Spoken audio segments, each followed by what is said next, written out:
All right. We are live. It is 9:45. Good morning, everyone. I am Mike Wheeler. I am the social media coordinator for the Nutmeg Division. Jeff is not with us today. He's attending to some family business. This is our August division meeting. I'd like to welcome, we got a good crowd here in Wethersfield. Some new faces or some faces we haven't seen. If we like to welcome you here. We'll get started by running through our presentation. Actually, before I do that, if you haven't signed in, please sign in so we have the registration for today all up to date. We get Ron all his email addresses. So we'll start running through our presentation, or our kickoff here. So we'll look at our agenda. We have the division mingle. We've been doing that. We'll talk about division business now. We have 3 clinics lined up for today. The first is by myself about Burlington Northern grain cars in the 1980s, and then we'll jump to Stephen Meyer. We'll talk about standard gauge lorry ears, some neat stuff that I've been privy to see a few videos of. It's really cool. And I'll come back up for a special third clinic today where we'll talk about HO scale rec trains and using prototype references to build one. Then we'll have our break, and we have 2 layout tours on the schedule for today. Pete Lucchini's New Haven and John Sacerdote's Berlin, Bangor, and Maine. I believe we have all the information over here on the table when the time comes for that. So running through the state of the Nutmeg Division, which is Connecticut. We have our general news up next. So some of us are not here today. They're out in St. Louis for the last day of the National Convention. We'll take a look at our upcoming trade show schedule. We've got a few coming up. The next big one, that's us, the Connecticut Yankee up in Windsor at the Marriott Hartford Windsor Airport. So if you haven't signed up for that, please do. We have some slots available for just about everything. There's still plenty of rooms available if you'd like to come join us for that weekend. And then we got a few in October coming up, a few trade shows in October coming up around the Connecticut area in Ansonia and down at Essex. So coming back to the Connecticut Yankee, we still have quite a bit of room here with regards to rooms and slots on the Naugatuck ride and operations, and we got many, many clinics lined up. If you have the time, please go on to the Connecticut Yankee NER website and take a look at the convention lineup. There's a lot there. It's well worth your time and money. Please come and see us. Regarding membership, we have 165 members at the moment, 5 possibly not in good standing. And we still have our standing officer list vacant, doing a great job holding down a clinic coordinator position. Speaking of open positions, we do have clinic coordinator and secretary open to anyone who's available and willing to help. Sure could use your assistance. I know, speaking from personal experience, a couple people I talked to, a couple of us are spread a little bit thin on some things, so any help you can offer would be certainly appreciated. We are at about 4,700 on the finance section of the division. We'll have to keep an eye on that as coming up with the convention, but right now we're in the green. We are keeping up with our communications. So one of the big things you'll notice is you've seen a couple email communications come from different places with the division. We've been using Ron's standard email through Comcast. Yeah. Through Comcast, and we've been transitioning to constant contact with some success regarding getting photos and getting information out there about the convention. We are working on getting all the emails in there and getting them blocked appropriately. This entails getting the list from National and getting the list from anyone else in the division, outside the division who wants to be involved. So we're working on getting those. We're hoping to have the next meeting notification put out through Constant Contact. So that'll be a little bit easier to send you more information, send it quicker, send you more detailed information, stuff like that.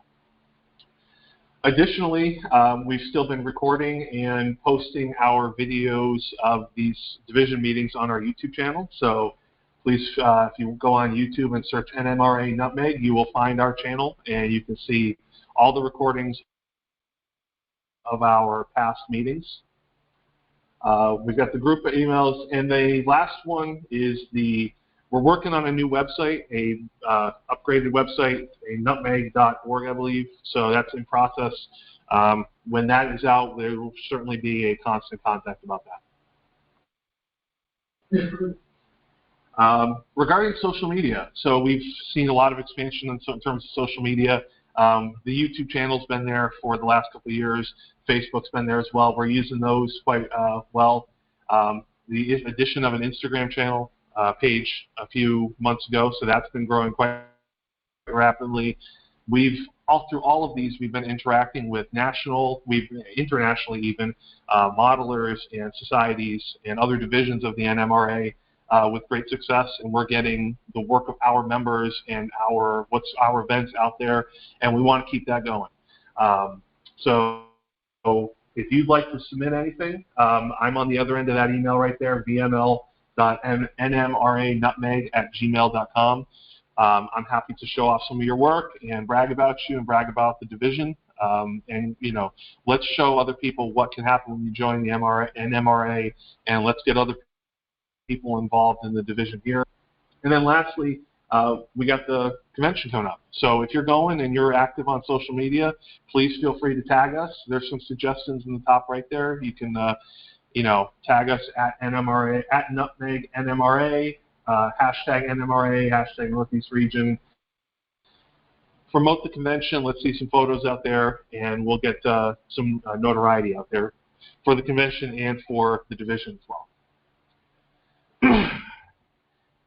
Again, not only have the convention coming up in a little more than a month and 2 days actually, and then we have our last 2 meetings of the year on October 8th and December 10th. October, I believe, will be a standard meeting. I think we're still working on something special for the December meeting. I know there was talk of a layout tour we're possibly doing, so we'll see if that comes to fruition or not. But that's the last 2 for the year. I believe they're both in this room. So we'll see the announcement about 10 days before those go. Break, if we're good. Anybody need a break? I think we can. If not, we can jump to the first clinic. Any questions at this point?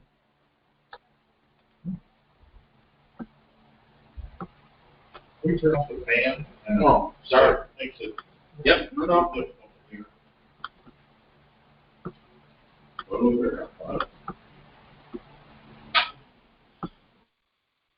All right. Sorry. Let me shut the lights down. Okay. All right. Well, Ron adjusts the ambiance of the room. We'll jump right into the first clinic presented by myself. So we're going to look at Burlington Northern grain cars of the 1980s. So we'll kind of go through a brief overview of Burlington Northern, talking about adding a run-through grain train, types of grain cars, my modeling approach, how I build them, and we'll take a look at some specific grain cars that I've modeled, a few of which are over here on the modeling effort table. So if you like to come by and take a look at those, feel free. There's also a handout because I'm going to count this towards my NMRA author certificate. So please take a look at that. And then some suggested summary and takeaways and some suggested reading if you're interested in other things. So we'll talk a little bit about Burlington Northern. So let me back up. I was born in 1988. I've been a modeler my whole life. I found Burlington Northern very young, and I've always liked, the big green ST45s and big green diesels and long green trains. Really cool. To kind of get an idea of what Burlington Northern is, it's the formation in 1970 from Great Northern, Northern Pacific, Chicago, Burlington, Quincy, and Spokane, Portland, and Seattle. In 1980, the St. Louis, San Francisco, or Frisco was added.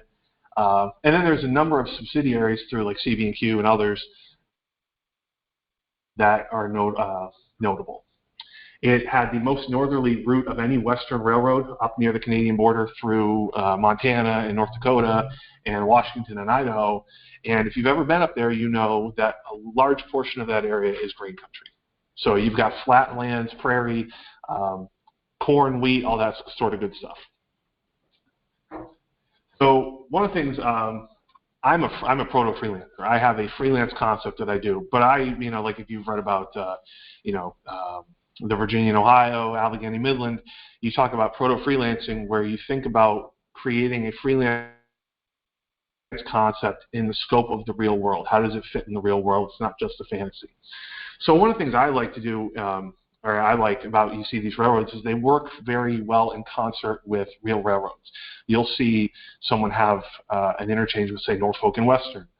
If anyone's familiar with Tom Patterson's Chesapeake, Wheeling, and Erie, he's got established interchanges with Norfolk and Western and B&O, that sort of thing. So a run-through grain train for me is the same kind of thing, where you're interacting, you're creating something that has a real-life implication on your freelance railroad. It gives them a sense of realism, a sense of place in the real world. It allows you, in terms of operations, this is something you can run without doing any switching. You can have a display train run through your layout, staging to staging, show off cars that normally wouldn't fit on your layout. If you have, like an Appalachian coal hauler, you can run a grain train through with grain cars that otherwise would have no reason to be on your layout. And this holds true for like auto racks and auto parts cars or coal cars somewhere. If you want to run a coal train through grain country, the same type of thing.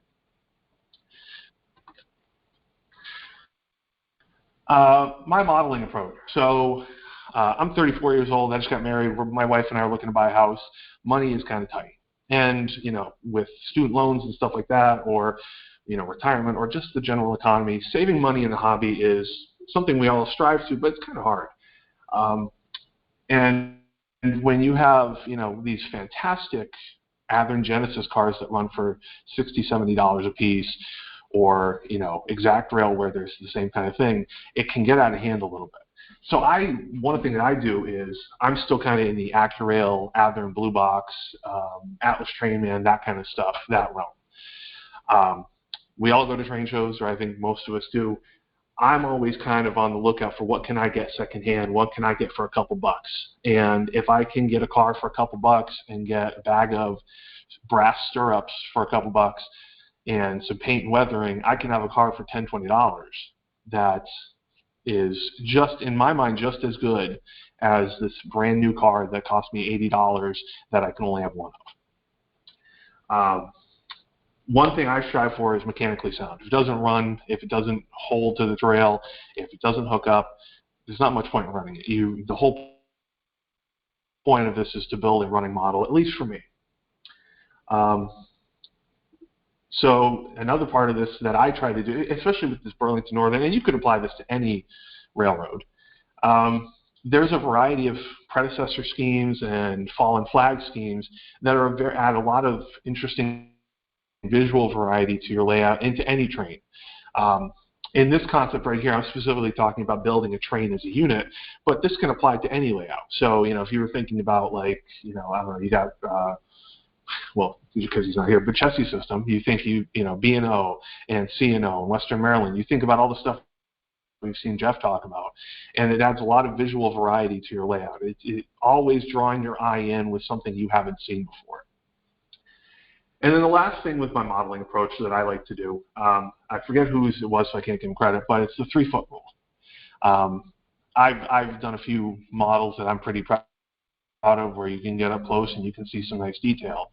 But that requires a lot of effort and a lot of time, and there's a lot going on in the world today. So that to take weeks to build a car and detail a car over the course of your life, where you could build something fairly quickly with some decent weathering, with a few details placed in the right spot, and you get a pretty good result from a couple feet away, 18 inches away. That for me it's a nice result, especially when you combine the whole thing. You get a nice overall picture, as opposed to a car that looks, you got one that's a show quality car, which you want, it's great, but Do you want to build 30 of them? Do you want to build 100 of them? It's picking and choosing where you put your effort in. So we'll talk a little bit about the types of grain cars, because, you know, obviously we think of covered hoppers, but you think about a number of different builders, some of which you can easily get models in HO scale or O or N, and, you know, others you can't. You have a number of different volumes. A lot of these cars that we're familiar with, you know, for example, like the old Athearn 4-bay ACF copper car. That's actually one that has been used for grain service, but it's really a plastic pellet car. So understanding the volumes, you can see here in the middle, you talk about different volumes of the cars and being able to recognize those, the overall size and shape of the car, the different areas that they come from. For example, the three on the right here, you can see the top image on the right is a Burlington Northern Pullman Standard 4750. That's a car that's quite commonly used in grain service. In the middle, you have an FMC 4700, which, again, all three of these are common grain cars. And what's nice about all three of these is all three of these are specifically available in HO, and to my knowledge, other scales very well. There's nothing you have to do to these. But what's nice about these, with the dearth of modeling options you have here, you can turn these into other cars very easily. That Pullman Standard 4740 bottom can easily be kit bashed into like a Magor car or something else. One of the ones that I'll get into is the AccuRail ACF 4600. It's a standard plastic kit that's readily available, but there's three different phases of the car, which you can easily kit bash using your standard AccuRail kit that's available for $20.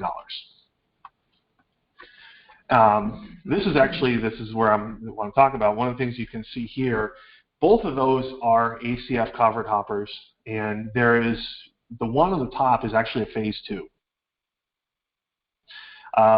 If you see about, I don't know, 3/4 of the way up on a car, a long rust streak, that's actually a horizontal rib. The phase 1 car of the ACF covered hoppers had ladders on the right end and that horizontal rib. Phase 2 cars have ladders on both ends and the horizontal rib. Phase 3 cars, which is the bottom one, has no horizontal rib on the side of the car, but they have it on that top fascia. You can see, I'll kind of go point at it. That horizontal rib is gone, and in exchange you've got these two right here. So this is actually the car that AccuRail sells, this phase 3 car right here. You shave off those two ribs and glue a triangular rib on the side, and you've got a phase 2 car. You shave off the left-hand ladder and change the supports around a little bit, you've got a phase 1 car, which is something I've done. Actually, I believe one of the ones I've got here today is one of that. And this holds true for Pullman Standard, for just about any builder. You're looking at the number of ribs, where the ladders are, the height of the ladders, the shape of the ladders. There's one, I forget the builder, but a very interesting, it's got a triangular ladder that doesn't look like it should be safe to climb on, but it's kind of neat. Another thing you'll notice particularly with ready-to-run models, and it's not as bad now, is that some model manufacturers will paint one type of car as another. So for AccuRail being a kind of a budget modeling production factory, their ACF 4600 oftentimes gets painted as a 4650 or, you know, even a 5250. You'll see if you look at one of my cars, the Glacier Green Great Northern car was always a 4-bay car, but AccuRail is offered that as a 3-bay car. So it's understanding the paint schemes, understanding the spotting features and design features of each car, and what are you willing to live with? What are your standards on your layout up to? Are you okay with a phase 2 car being painted as, you know, a phase 1, vice versa? With regards to painting and lettering, this is a big area for me, like especially the lettering. You can hit the lettering dead nuts and get a car that looks really good, and you don't even really notice the out-of-size grab irons and ladders to the left of the lettering. This is a CB&Q car, which we'll see a little bit later, that I actually painted from scratch. It was an Athearn 4740 that got stripped and painted. But what you can see is like the subtleties of the streaks and the gray paint and then patching with the green. This is actually patterned after a prototype car. So this is, you know, all these, like adding the reway data, adding the patches in the right color, ACI tags, which we'll see, lube stencils, wheel dots. All of that stuff goes a long way in hiding some of the things that maybe aren't great about a car, aren't great about a model. Weathering approach. So if anyone's familiar with Tom Johnson of Logansport, Indiana Northern fame, he's published several articles. He's been on a lot of the forums.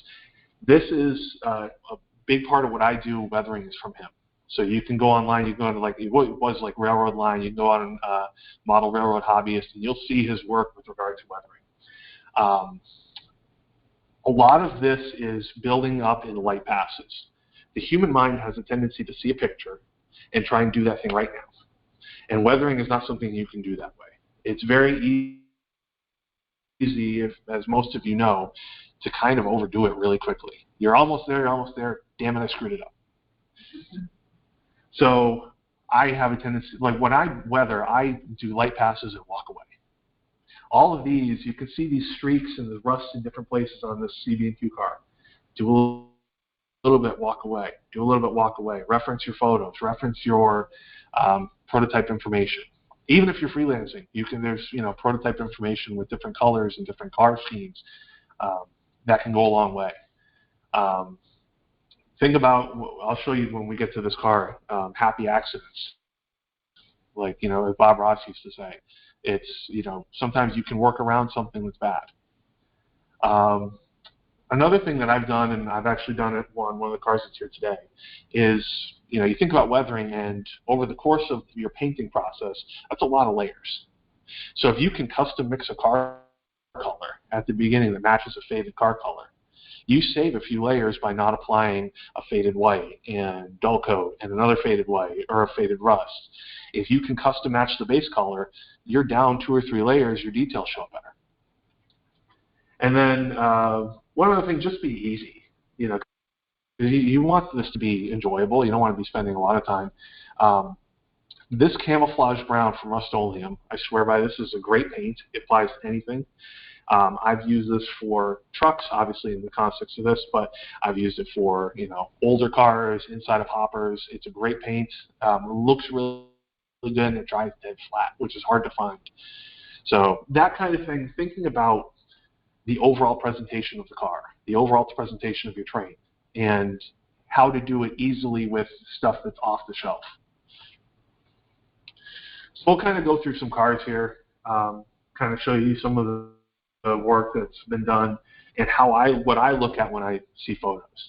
So this Northern Pacific car, this is actually a factory painted Acura car that I picked up at a flea market some years ago. This is an instance of being, as I said before, I talked about the ribs. This is one where I converted this from a Phase 3 car to a Phase 2 by shaving off the ribs on that top fascia and applying a large triangular rib to the upper face of the side. And then looking through prototype online photo resources, I came across this photo right here in the top right of an actual Northern Pacific car and used that as the reference. And that's this is one of the neat photos that you actually get a little bit of a top view. So you can see kind of there's some rust on the top and the overall white faded of the car. Now, because I used a stock car, I had to add the extra layers of fading to this. But that actually worked out because in painting the strip or putting the rib on there, I had to repaint the car a little bit.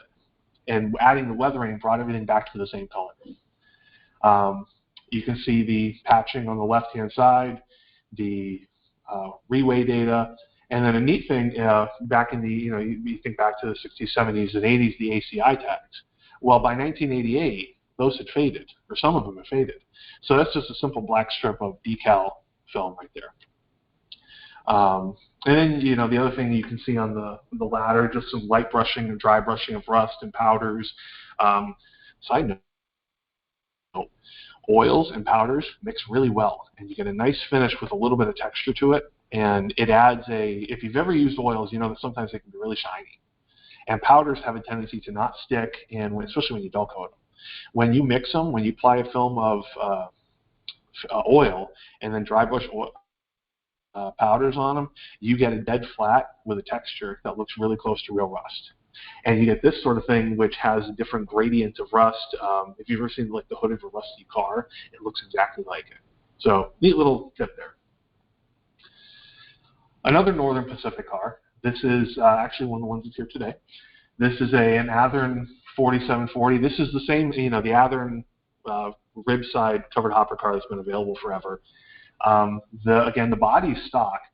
The underframe, like a lot of Athearn cars at the time, came black, so that had to be painted green to match. And then I'm using just, again,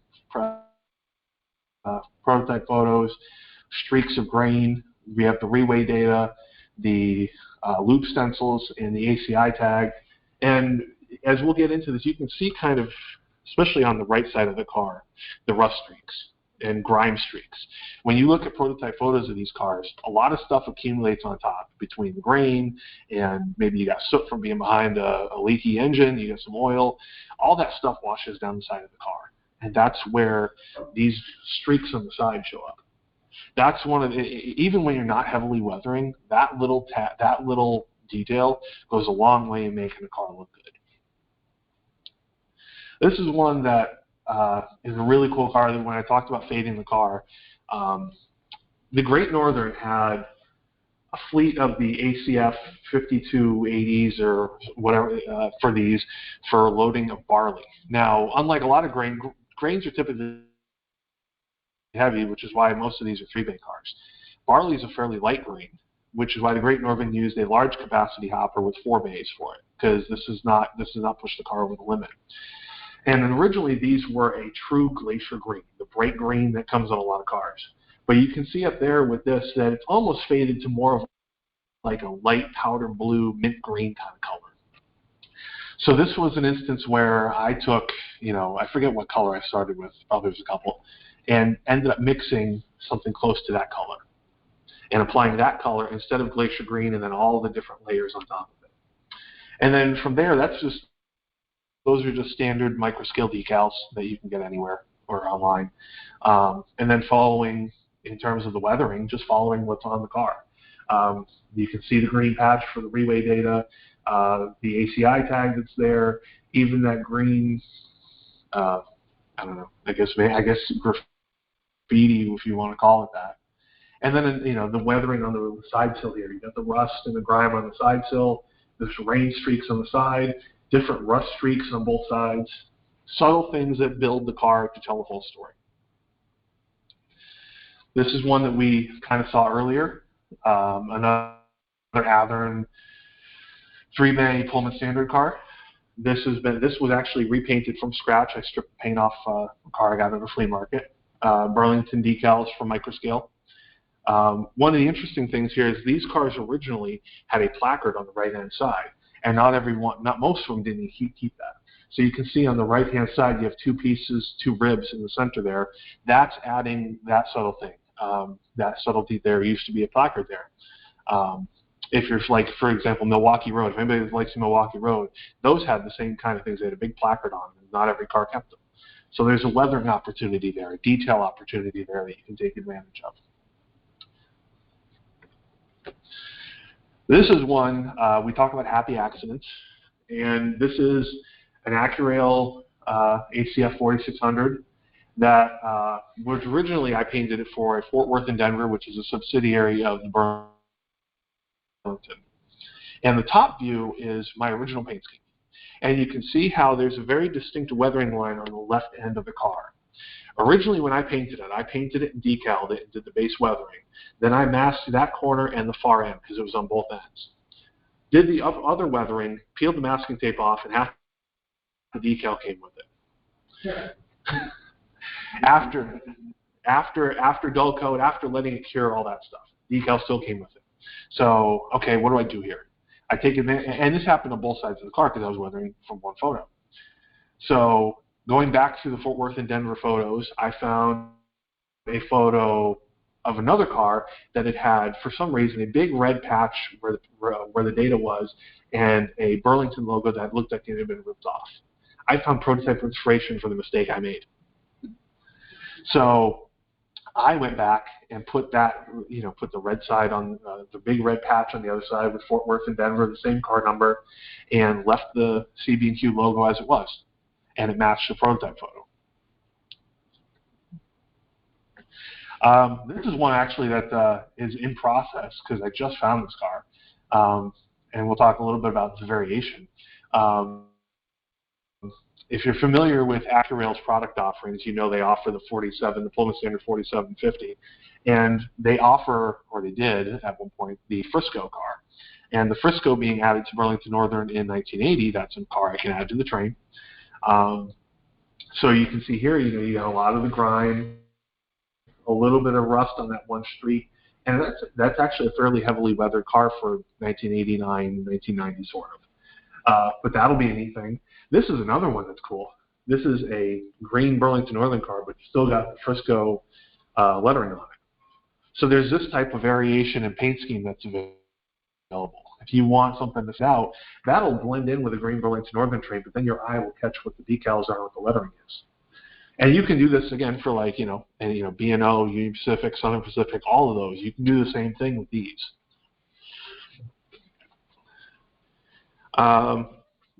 Standard Burlington Northern Green. There's a good video on YouTube of a Burlington Northern Grain train through Montana in about 1990. And one of the things is there's a healthy mix of the predecessor cars, gray private owner cars, and standard Burlington Northern Green, which you don't need to, they're not necessarily flashy. They're not necessarily anything wrong with them. They're just got, maybe some weathering and maybe a patch out data. So this is a roundhouse car that's still available from Athearn, and they're ready to run line. You can get them in the Burlington Northern. I think they even have Fort Worth and Denver, among other railroad lines. And this is very light weathering, and along with the Reway patch. The AccuRail car again in Burlington Northern Green. And again, the subtleties. You can see this is all, I believe I did this with one color, like burnt umber or something like that. It's just oil. Streaks of oil paint, wipe it off, streaks of oil paint. And you can see the collection of grime around each of the supports of the roof block, the streaks around the letters. Weathering doesn't have to be complicated. It doesn't have to be, you see some of these, wrecked, virtually scrap cars with a lot of patches and a lot of rust. Subtlety goes a long way. It's easy to overdo it. This kind of thing contrasting with, cars that look like they're on the end of their lifestyle or end of their lifeline, it gives you a good timeline of the car, a good timeline of the railroad, and a neat view, a different thing in the train to draw your eye to. This is another one. This is I stumbled on this. You're kind of looking for prototype photos, and I found the photos on the top right on one of the photo sites. Private owner Lincoln grain cars that had been, given up by their, better returned from their lease and sold to Burlington Northern with nothing more than a gray patch and some numbers. Well, you can get those numbers from microscale and nothing a little primer gray paint can't fix, and some weathering, and you've got a unique car that not everybody's got. That's a factory painted AccuRail car to start from, by the way. This is something I had to go buy. I believe you can get decals, but that was from a train show, $10, $15, and here's a unique car. The last one, this is one that is kind of again another one I stumbled on, and it's actually an ex-Burlington Northern car. Montana Rail Link, which I believe this is the last year Montana Rail Link. It's actually been, the lease is up. Began in 1988 and began with a lot of ex-Burlington Northern equipment, locomotives and cars. And there's a great photo of this car, this exact car, in September of 1988, which is the year on the model.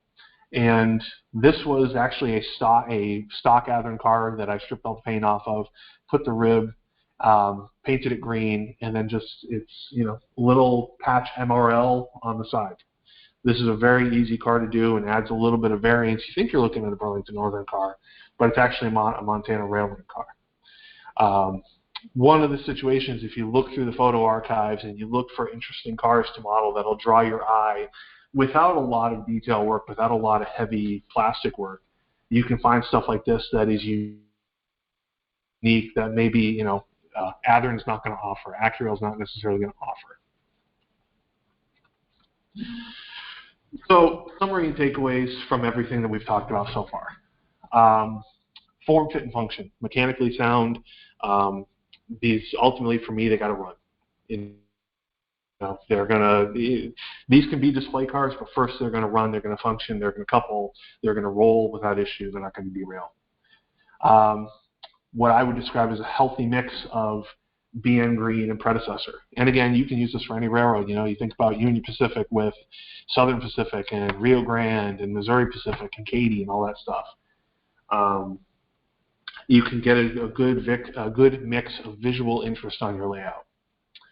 Like I said, limited standout cars. That's, again, my preference. Not everything has to be a rust bucket. That's just not realistic that everything on the railroad is 6 months from being scrapped.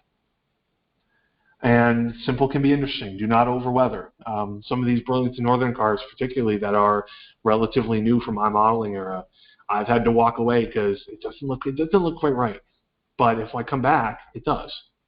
There's that effort, that human mind where you want to hit that image in your mind 100%. And oftentimes you're really, 99, 98 is pretty damn good.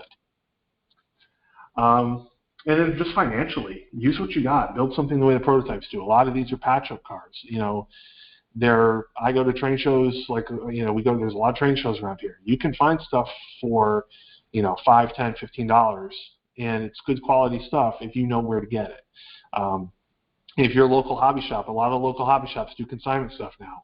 You can get good stuff for a couple bucks if you know what to look for, if you know where to get the parts, if you buy the parts in bulk. Suggested reading, the backdating ACF 4600 covered hopper and the September 99 RMC. That's a good article. I've used that quite a bit. And then Matt Snell did a great article in 2016 RMC about fallen flag hoppers.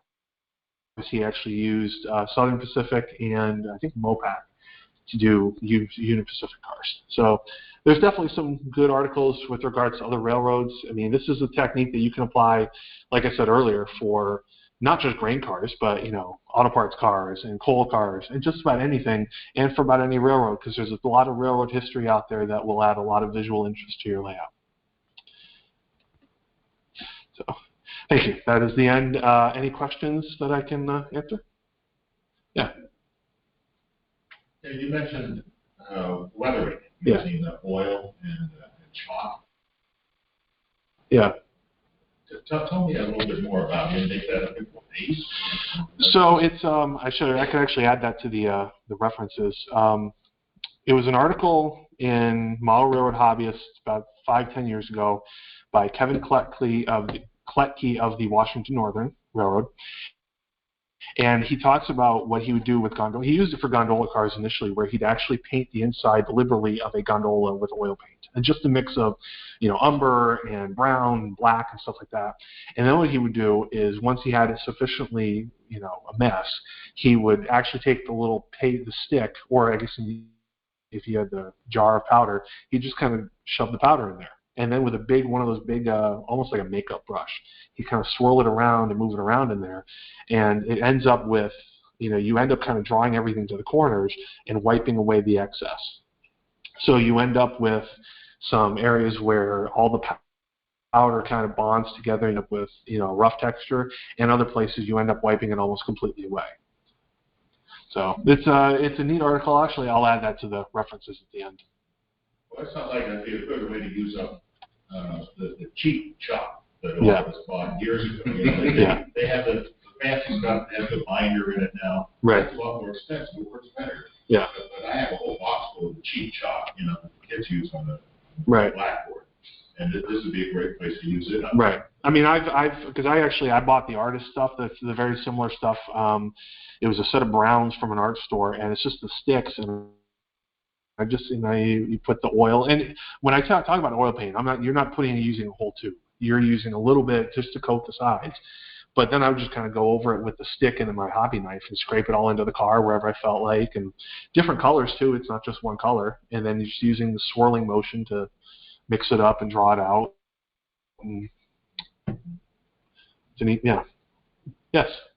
So since you mentioned the Washington Northern, you might be familiar with this, but for everyone else, if you search up Washington Northern on his website, he had a downloadable PDF of his lettering technique. Kind of step-by-step, he outlines that process. Yeah. I believe it was in a model, it was an MRH at one point, but it was on the website as well. Yeah, so you should be able to find it. But I believe he even used just the artist pastels. Yeah. I don't think he was using anywhere Ames or the expensive stuff. Right. Yeah, you can find that. It's a really good resource. Yeah, I'll definitely add that. Cool. Well, if that's it for questions, thank you very much. I believe, thank you. We want to take a short break, and then I believe Stephen will be up with his.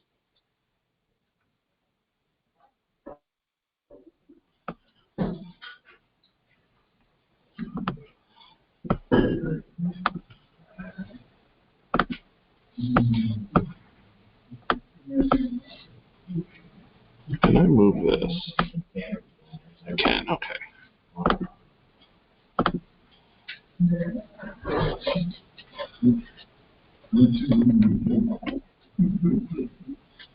Where's the racetrack? Oh, okay.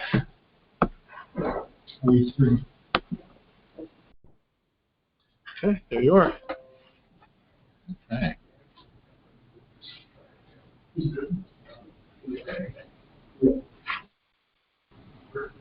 Okay, well, good morning, everyone.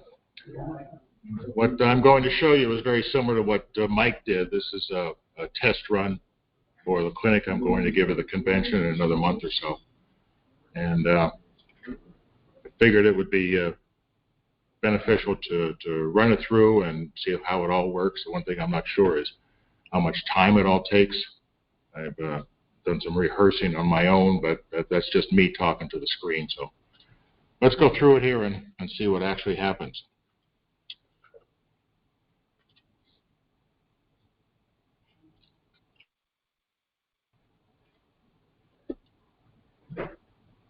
All right, Mike, you're going to have to show me. Oh, are we going sideways? Yeah, use the arrows, the down arrow, I believe. No. Okay. So, sure there. There we go. The down arrow. Okay. All right. So my primary interest in model railroading is HO scale, and even though I don't have anything in the basement right now, I've been working on it for a long time. It's Pennsy Steam, Pittsburgh, 1926, steel mills and things like this. This is difficult modeling effort because I force it upon myself. I want it to be prototypically correct. It's very demanding, and I'm quite meticulous as I go through it. And like it says in the little picture, doing all this is not easy work. So when I need something that's not too difficult, I turn over to standard gauge. And it's a nice way to get some diversity going. So I put away the CAD spreadsheets, the CAD diagrams, the spreadsheets. I pull the standard gauge out of the boxes. That's where it has to reside all the time because it's just too big to be set up in any place permanently. Of course, I always remember to bring the dog with me. That's always important. And I always wear a tie whenever I set the thing up in the basement. Because that's what they did in 1926, and there's the catalog cover proof of it. But it is a lot of fun. Of course, all the original trains were made back in the 1930s, 1920s, 30s, up until about 1940 or so. But my interest is in the reproductions. And for almost 4 decades, tremendous reproductions were made from Lionel and MTH working together.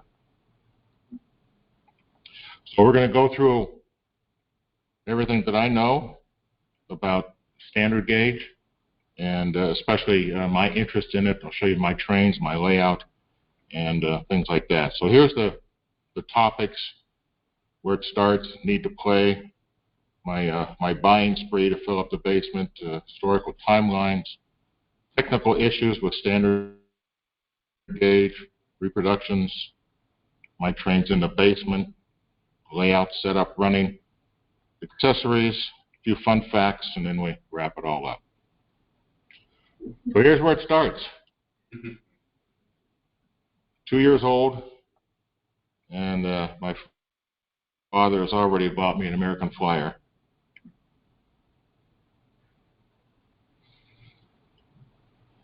Here's also where it starts, Revosburg, PA. Surrounded on all sides, trains, trolleys, steel mills, rivers, more trains, always. And that's exactly where I lived during what we call the formative years. So after being in and out of the hobby, working on the rest of my life for a few decades, by 2002, I said, okay, it's time to start doing something. And at first, I knew I had to model something that was close to what I knew well in Pittsburgh. So I looked at this area centered on East Pittsburgh. And initially, it seemed like it had some real possibilities. If you look through it, had a Pennsylvania 4-track main line, Port Perry branch, had a Union Railroad thrown in, and it had all of the Westinghouse facilities, which was kind of key. My father did work for a number of years at Westinghouse, and so there was a real connection there. But even though I did extensive design on a layout in this area, it just didn't work for me. There was too much Westinghouse, unfortunately, and not too much else. So I decided, well, let's look a little bit further to the south. In this case, I saw that even though we didn't have the Pennsylvania Railroad 4-track main line, we still had a 4-track Monongahela branch. We also had the continuation of the Pennsy Port Perry branch. We still had the Union Railroad. And here, replacing Westinghouse, we had Carnegie Steel. We had the Duquesne Works. Carnegie Steel has its own in-plant railroad. We had a large number of bridges and trestles. And I said, well, this looks a little bit better. Let's do it. I came across a treasure trove of information. There's so much information out there if you just want to spend the time looking for it. It's amazing. There's almost nothing that you can't find information on if you just want to keep digging and looking at all the references. So we came up with a convenient 1925 site map for the Duquesne Steel Plant. This was invaluable in allowing me to make some designs and see how I had to squeeze the thing down. Obviously, Duquesne Works was 2.5 miles long, and I had to squeeze it down into 50 feet. I was successful in doing that, but this is a lot of work. You've got to have all of the facilities to make steel in a realistic fashion, intensive study of the prototype, and it was just a lot of work. And still, it's all on paper. There's CAD drawings that exist, but nothing has actually been built yet. And of course, as complex as building a steel mill might be, we can't forget the signature scene right here, which shows on the Pennsylvania Railroad right here, crossing the Monongahela River, Port Perry branch. Union Railroad right here. This is Edgar Thompson Steel Works. That is not being modeled. This is a Union Railroad right here, Union Railroad here, Union Railroad here. This is actually a triple crossing. Pennsylvania Monongahela branch is right down here. And of course, this has to be modeled. I don't think this will be too much trouble. Not. But anyway, all of this study and all this intensity, it gets to me sometimes. So, I keep on going, and everything's got to be prototypically aligned. So by 2019, we finally had a track schematic. The downstairs room, this is just one half of the basement that's to be filled up. It's nearing completion as we speak. So we're moving along. Of course, other things had to be tested to make sure, even though we haven't even put down track, we have to make sure we know how everything's going to work. I have to make test boards with turnouts, test rigs for control panels. Here's the back side of that little unit right there. It's got power supplies, computer chips, tortoise machines, you name it. Oh my gosh, I'm going nuts. Time to stop already. Let's have some fun. That's what brings me to standard gauge. This is nice stuff. These are the three trains that I have. As I said, they're in the box right now. They are coming out in case, hopefully all of you are coming to the convention. You will be able to see the trains run. They're not set up yet, but they will be in the next couple of weeks. And all the trains I have are reproductions. I have no interest in the old ancient ones. They're too expensive. They're too decrepit. And this is my only interest for standard gauge, are the ones made 83 to 2019. They're modern. They have can motors, flywheels, sound and smoke, DCS, DCC operation. Now, I'm not an expert in this field. I probably am a semi-expert in steel mills and Pensy in Pittsburgh in 1926, but not an expert on standard gauge. But I do have good references. And the basis for this clinic largely comes from these three books. Years ago, I would set up the 027 for the kids for Christmas. And then in 1980, I bought my first tin plate loco. It was just a curiosity, but it was offered to me, and I said, yeah, what the heck. I'll tell you, it was pretty cool. I had never seen a tin plate loco, and it ran perfect, putting it on the track, even as old as it was. Then in the 90s, I observed, but I still had no interest really in tin plate reproductions until 2017. And then this thing from Train World ended up in my email inbox. And I swear they knew I was a closet tin plater. And that's why they sent it to me.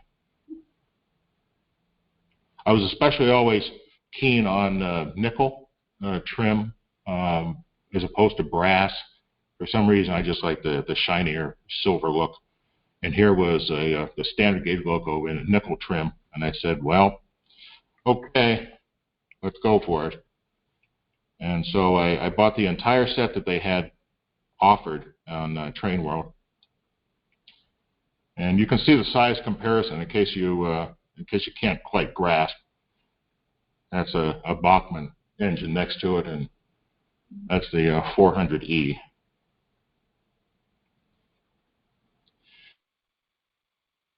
The original Blue Comet set that I acquired had 2 coaches and 1 observation, but they had additional cars available.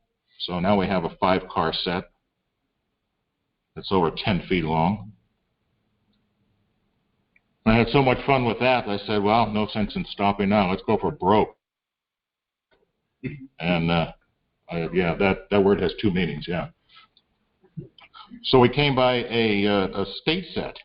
And even though it's not prototypical, I shouldn't say prototypical, I say even though this paint scheme was not made originally by Lionel back in the 30s, I said, well, why not?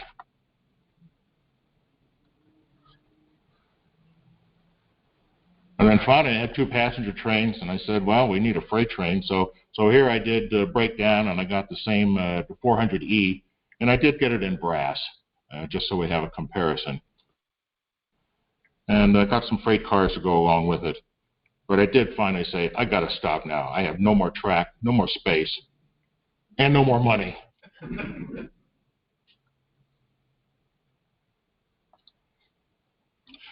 By 2019, I had the 3 trains, and it was a huge amount of fun. I'd set them up like this, and the track was actually designed. You could only run 1 train at a time, but you could pull it in and out of the side tracks and run it around, and it was great.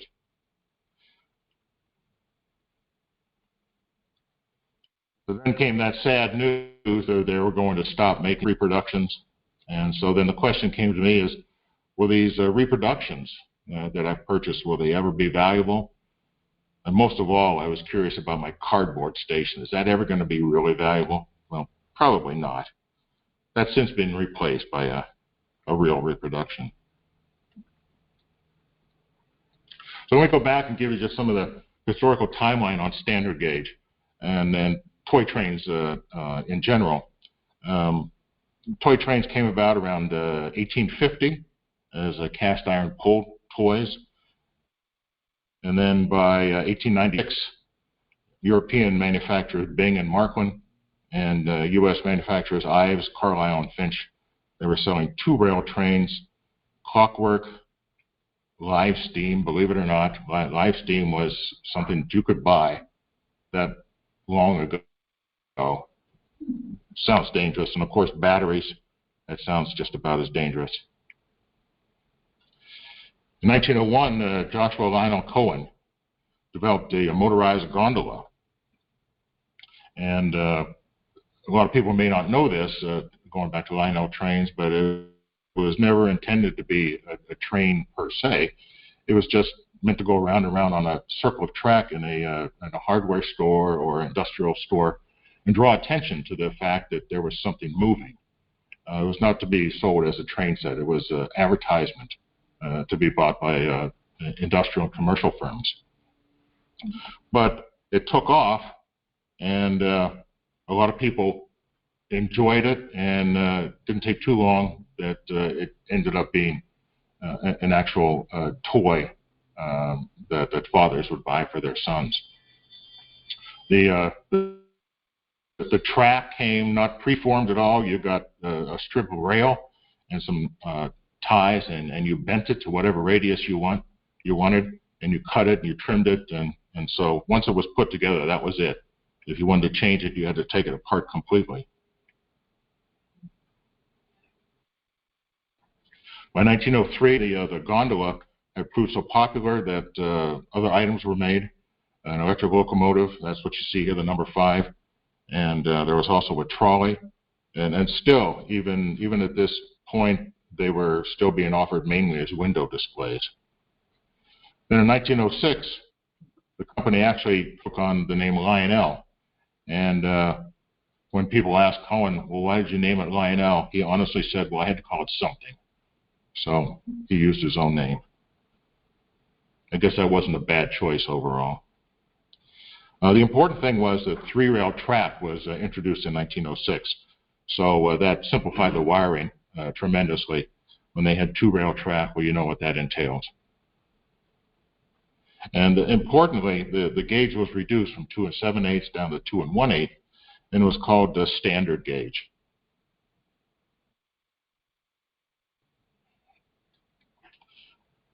In 1915, to compete with Ives, who also manufactured tin-plate trains, Lionel introduced O-gauge trains. They had not made O-gauge. Everything had been strictly standard gauge up until that point.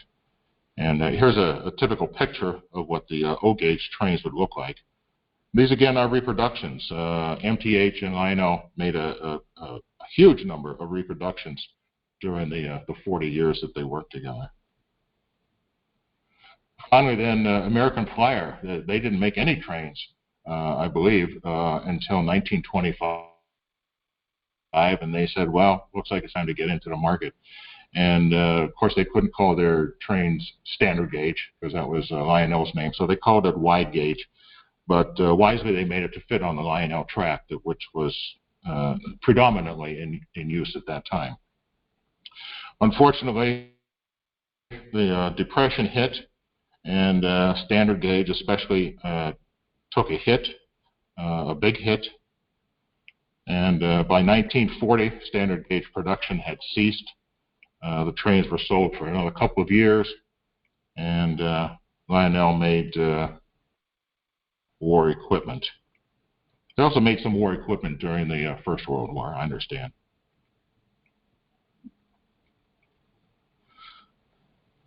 So there was a hiatus of a number of decades, and then finally in 1983, reproduction started to be made. And the first one we saw was Plate Traditions. That was from MTH exclusively. And we saw Lionel Classics came along. So we have that logo for them.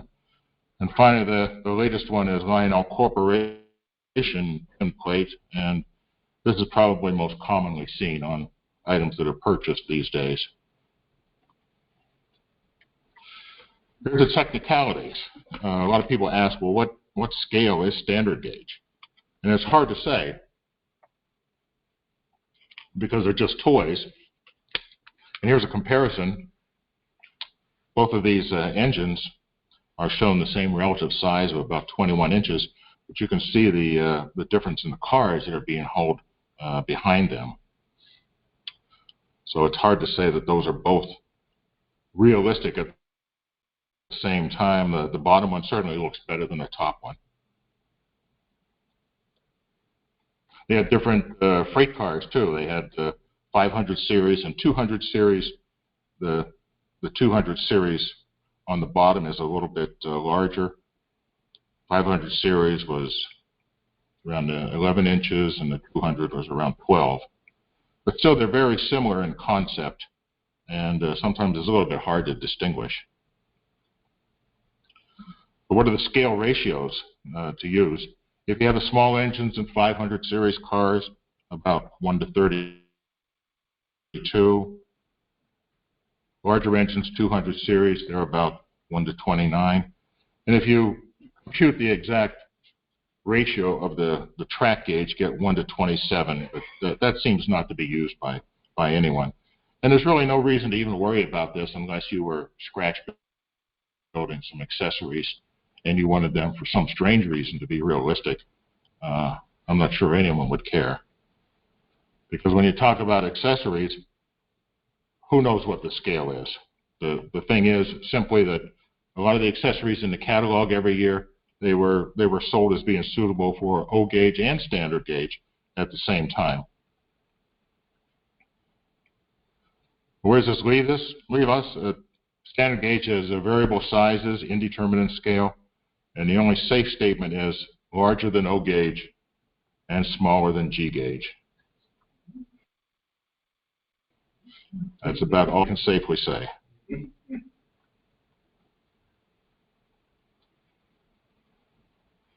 Reproductions, and this is my focus.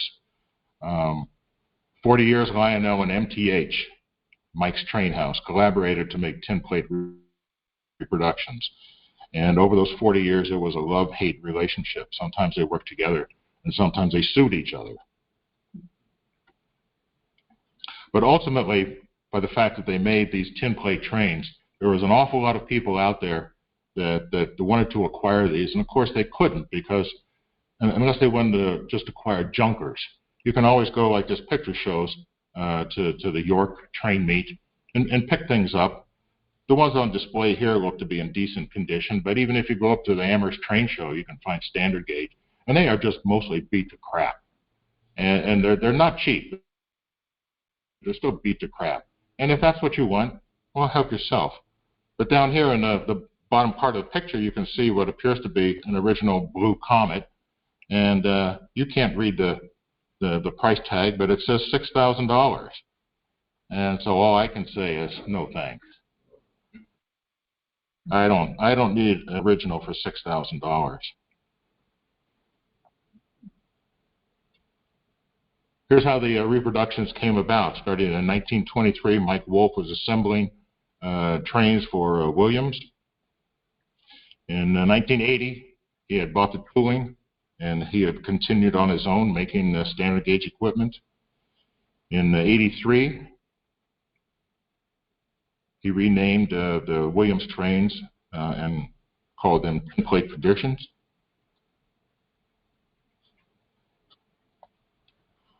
In '87, MTH became a subcontractor to Lionel, and they produced Lionel Classics. Here they had their first of, I think, a number of lawsuits about who was stealing from who. MTH then really went out on the limb, and they started to also make reproductions from American Flyer, Dorfan, and Ives. And all of these were made for a number of years and in the hands of the collectors now. In 2009, they came together again. They kissed and made up. And now we have this logo, and this is commonly seen in equipment that's still available through eBay or other places. The agreement that they had was to run for 10 years. And this was the first time that reproductions would have exteriors, meaning names and plaques and things of that sort, that were the exact reproductions. Previous to that point, they were close, but not exact.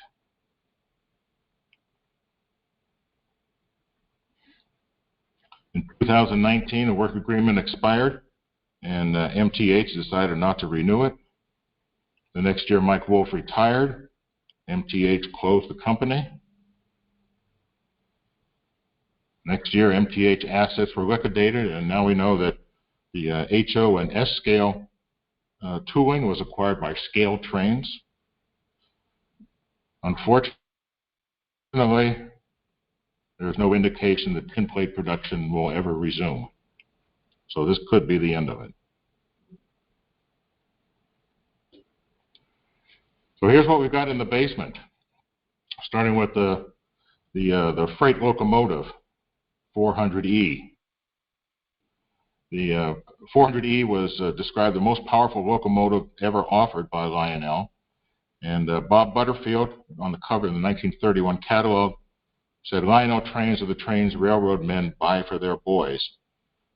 He kind of overlooked the fact that the real locomotive that pulled the 20th century had a few more drivers than the one on the Lionel model, but it was close enough.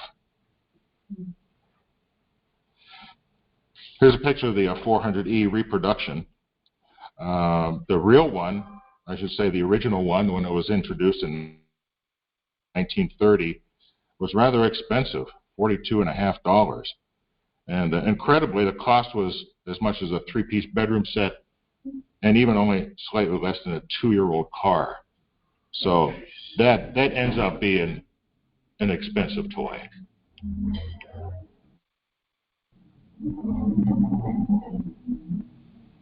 I ended up buying the black and red loco, the one that had the brass trim, and a number of freight cars.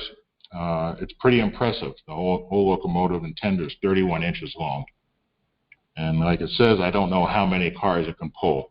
More than I have, that's for sure. Another train set that runs with the 400E is the Blue Comet set. And this is based on a prototype. The prototype was from the Central of New Jersey Railroad, and the train operated from Jersey City to Atlantic City. And the cars here were accurately and prototypically named for comets, Fay, Westfall, and Temple. And MTH made a few extra cars available too. And I believe those are the name of the comets also. And the Blue Comet, when it came out in the 1930s, it was incredible. The engine was massive. The cars themselves were 21 inches long. And the roof on each of the cars had a hinge, a couple of hinges along the edges. And so you could open it up, and you could see the interior, seats, partitions, and unbelievably, they had toilets with toilet seats that lifted up and down. And when the MTH reproductions were made, they were completely accurate. No no deviation from the. So now I have my own model of a movable toilet seat.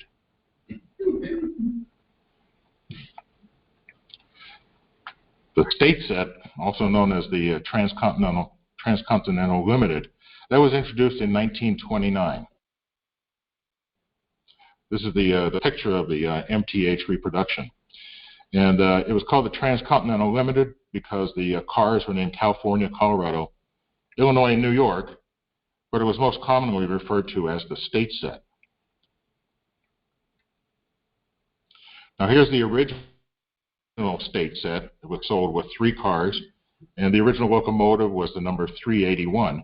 And you can see that the locomotive looks a little bit on the small side, but still, it was adequate at the time. The locomotive was based on the Milwaukee Road bipolar, and I think a lot of us remember that the test they had against 2 steam locomotives, and of course the bipolar one. Everybody would have known that in advance, I think.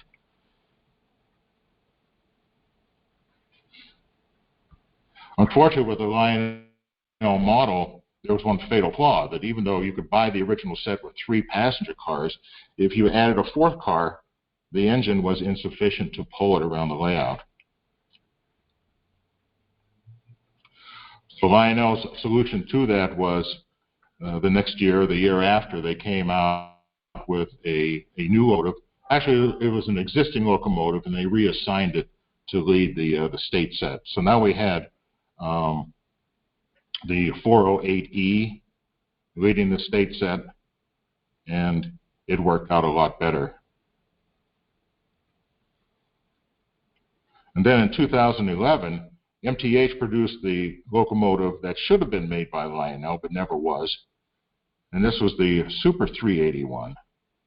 And this one has plenty of power. And importantly, it looks more like the actual bipolar that it was based on, and it does have 2 motors. So I acquired the state set in New Haven, fantasy color, as we call it these days. And in comparison to the Blue Comet, the state set cars are just a little bit larger. Incredibly, the locomotive weighs 25 pounds, and it's amazing. It has 4 traction tires on 8 drivers.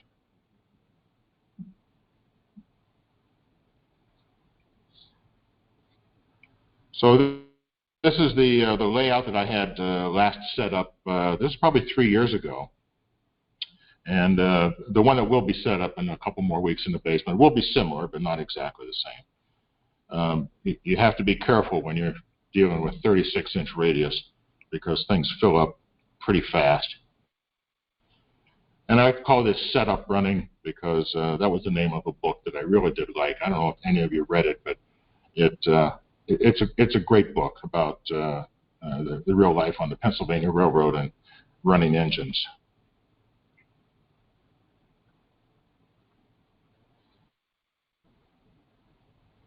When you get the layout set up running, this is what you do. Here's the pieces that you use to put it together. At the top, you can see the traditional track. I really didn't have any interest in traditional. I like the roadbed. Probably the hardcore train guys would sneer at that, but I'll tell you, it works for me. I like it a lot. And what also works is using the CAD program. I use this one, and this seems to be ideally set up for doing any kind of sectional track, whether it's Bachman Easy Track or whatever, any kind of Lionel track. This works out very well for me. There's no way you could just get down on the floor and just start piecing these things together. It's just not going to work. So I would consider having something like AnyRail or other programs to be quite essential in putting this all together. Here's a little 3D view of the layout. The nice thing with the CAD is you can, because each one of these trains is 10 feet long, and you can only really On this one, I believe we can run 2 at the same time, but you got to have room to park them. And so the CAD program is quite essential to make sure that your sidings, your side tracks, are the required length to park these rather long trains. This is what it comprises: 250 square feet, 170 feet of track, 10 switches. Accessories will be there, not shown. And because everything that's dealing with the reproductions is brand new and modern, here's the way we can do it. We can run them off the cell phone app. That's pretty slick. I have to admit that running them on your cell phone is really quite nice. And they also have the handheld, which is more familiar to people probably. It's reminiscent of the NCE power cab. Both of those work really good. Here are some of the accessories that you can add to your layout to give it some life. And when you look at the catalog pages, you say, well, what scale are we supposed to use these for? O gauge, standard gauge? Well, it really doesn't matter, okay, because one size fits all. When it comes to toy trains, no one really cares. No one cares. As long as it looks cool, that's what's important. These are all reproductions, of course, that I'm showing you, and these were made over the years. Incredible amount of work. I don't know how Wolf came up with dies and things, if he used old ones or made all new ones.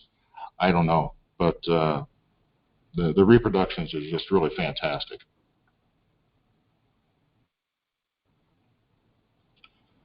And of course, the Hellgate Bridge, everyone recognizes this one.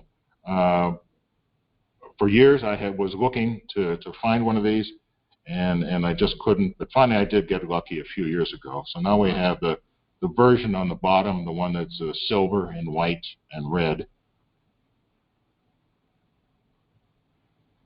Here's another accessory that was it was popular, I guess, if you had a lot of money. It was extremely impressive if you were able to put together a number of the sections of the roundhouse. But unfortunately, the turntable that you see down there is listed as 17 inches. Well, that's to the outside. The rotating part, by my estimation, is only about 12 inches. So there's just not too many standard gauge locos that are going to fit on that and revolve. But it's pretty impressive if you've got a whole roundhouse set up. So here's a few fun facts as we start to close this thing out. The Brute is one that existed, just a single one, many years ago. This is based on the Lionel designer knew that their original 381, if you recall, when it came with the set with 3 cars, it was adequate. When you added the 4th car, it would just spin its wheels. They probably knew early on that maybe this is not the best choice. And so they built a single example of the Super 381. And it was larger and it had 2 motors. And this is what it looked like. This one's really actually getting quite close to the Milwaukee bipolar engine as far as being realistic. They nicknamed it to be the Brute, but it never went into production. And the reason was, first, the weight was too much for a boy to handle. I'm guessing that weighed in excess of 30 pounds, which is a lot for a kid to put back on the track. And Lord knows how much Dad had to pay for it. So it never went into production. But the single one, you can purchase it if you really want it. Seems a bit extravagant, so. However, Mike Wolf, always looking for opportunities. He says, let's make some Brutes. And sure enough, he did. He made reproductions of the Brute. And it's a fantastic model. You can judge by the length of it there. I think it's, well, like it says, 28 inches long, if you can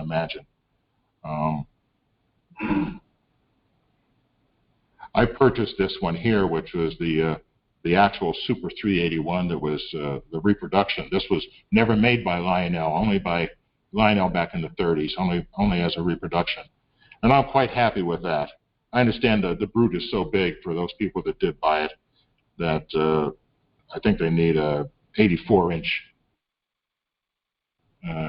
diameter circle to run it. It's incredibly large.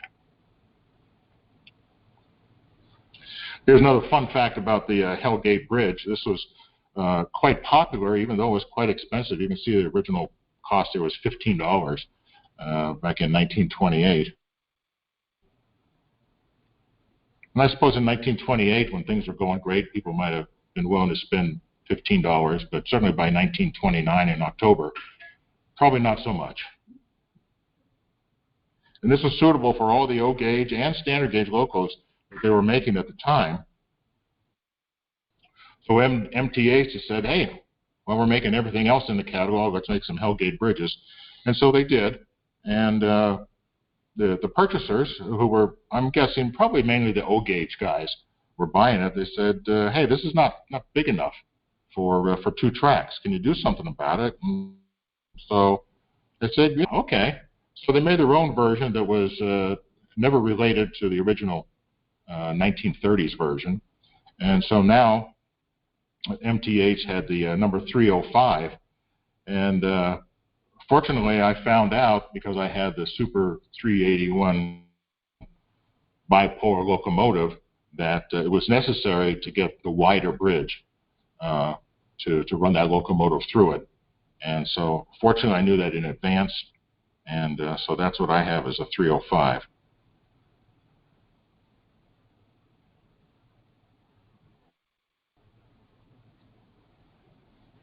So to wrap this up, standard gauge are a lot of fun, give an opportunity to play, and it gives you some time to forget about the intensity of scale modeling. And the replicas made by Lionel and MTH, they've allowed thousands of modelers, including me, to own the trains of the past while keeping the cost under control. And the standard gauge reproductions provide what could have never been imagined by the designers. In the 1930s, they have reliable mechanisms with the can motors and flywheels. They have smoke that comes out. Unfortunately, and they don't put this in the instructions, they should. 30 seconds is all you can stand, or else you'll be a goner, I kid you not. But it's pretty impressive for 30 seconds. Sounds, the 400E has a 3-inch diameter speaker. It's just unbelievable. Of course, they have the other sounds of bells, whistles, operational sounds, and sequences. The accessories have automatic train stop, where when the train goes by, it'll stop, run through the sequence with the audio, and then start up again automatically. And everyone's happy that there's electronic flashers, no more bimetallic strips. Those are gone forever.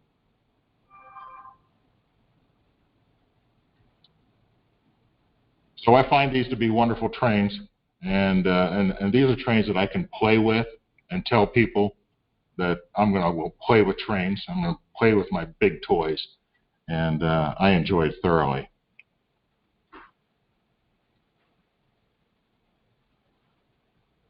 Many people might think that the glory years of standard gauge were back in the 1920s and 30s and up until 1940 when the originals were made. But for me, the glory years are the 4 decades when the reproductions were made.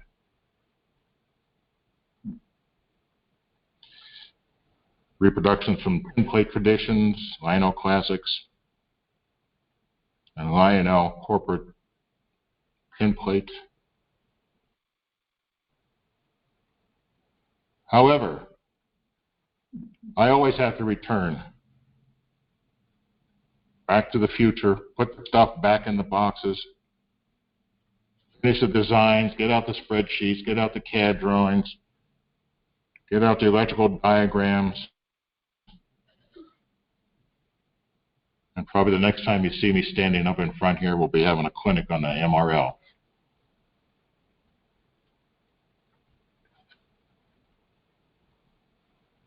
Thank you.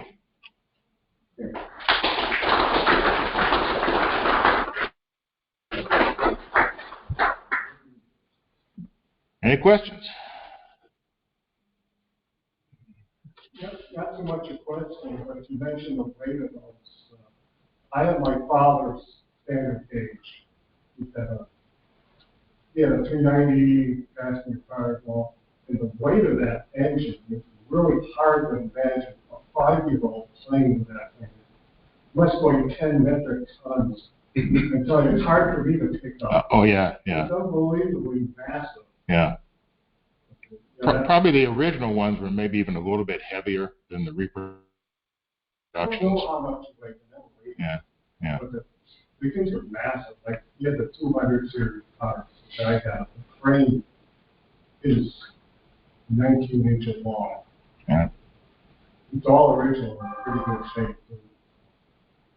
Well, there's no problem with electrical contact. You don't have to clean the track too much. Yeah. It just disintegrates the dust. Yeah. It's amazing that a 5-year-old figured that. Yeah. It was bought in 1930, I think. The train set $75, and that was a huge amount. Oh, yeah. Yeah. I don't know where grandfather got it, but I guess he did a pretty good job. Yeah. A lot of people could afford these up until the stock market crashed, and then all of a sudden it was, toys or food. But prior to that, the Roaring '20s were exactly that, and everybody was in a buying frenzy, and it seemed like the sky was the limit. So they didn't really have a problem in making these more elaborate and more expensive toy trains all the time. But when the stock market crash came in October of '29, that put a real stop to it really fast. Yeah, it was the little old gauge that you see the cars about that long. Yeah. Two or three cars. That was $5. Yeah. In the Depression era. Yeah. People were making $1 a day, literally. Oh, yeah, yeah. Yeah, that was a good investment for a kid. Okay. Well, thank you, everybody. Thank you. Yeah.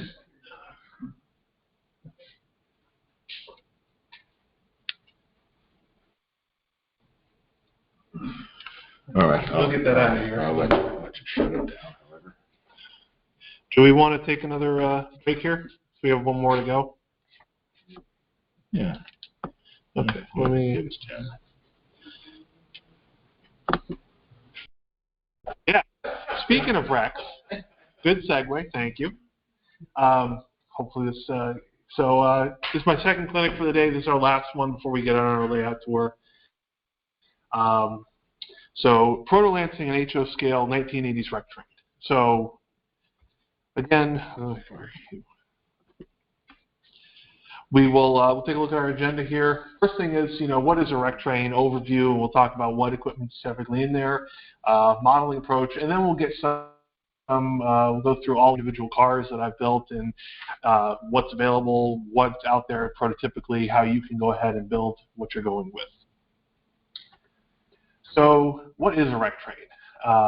It's a train equipped to clear tracks of debris or damaged equipment following a wreck or destruction by other means. That's direct from Merriam-Webster. If you're familiar with, we're actually pretty lucky up here in that you've got Pan Am, or you had Pan Am Railways until a few months ago. And they had the last 2 operating rec trains in existence, which they use quite a bit. It's a very interesting concept because you see a lot of stuff you don't see anymore. You think about the heavy-duty crane, your boom tender, fuel car, tool cars, rail and tie cars, support cars. You think about, they're built from passenger cars, they're built from box cars, flat cars. With the exception of Pan Am, you've got very few out there, if at all. What's interesting about these is this is effectively a big tool. We as modelers tend to look at them as they're, these cool machines, and they're, in our case, they're kind of toys. But to the railroads, these are a critical tool, and they're what they use every day to keep the cars, keep trains rolling. So taking that into mind, when you think about modeling, we have a tendency to model what's cool. And you model stuff in terms of color, in terms of shape, uniqueness. But in terms of a rec train, it's what capability is really needed, especially when you're, freelancing like I am. It's very tempting to start modeling all the cool stuff, and then you've got, 11 cranes for something like that. You got boom cars or cars that are loaded with bits and pieces that really don't make sense. So, again, thinking about these are tools. How do you use them? How does the railroad use them? Again, mechanically sound, you want them to roll, be functional. Even though this is not something that's necessarily going to see a lot of regular motion on your layout, you still want it to be functional. You still want it to roll. You still want it to hook up and run when you want it to. Utilitarian appearance. Again, thinking back to the concept of a tool. Very rarely do you see your hand tools painted with flashy colors and flashy stuff. It's a functioning, useful thing. So rec trains and the cars contained within are typically very basic paint schemes, very basic information, only what you need to know. That's not to say that there aren't outliers, and we can talk about some of that, but you're going to see a lot of, primer gray, black. You're going to see your basic block lettering, lift information, car numbers, and maybe not much else. But what you are going to see a lot of is details, because these tools, they're kind of toolboxes. So you're going to see your drums and barrels, pallets, hand cranes, hand tools, blocking for the crane. One thing that I do quite a bit with the models is I only replace stuff that's broken. A lot of what you see here, and we'll see in the PowerPoint, is the way the railroad builds these cars is they use what they have. So that's been my approach with these. What do I have? Will something out of the junk box do? I've got some cars over here on the table that were literally $1 at a trade show.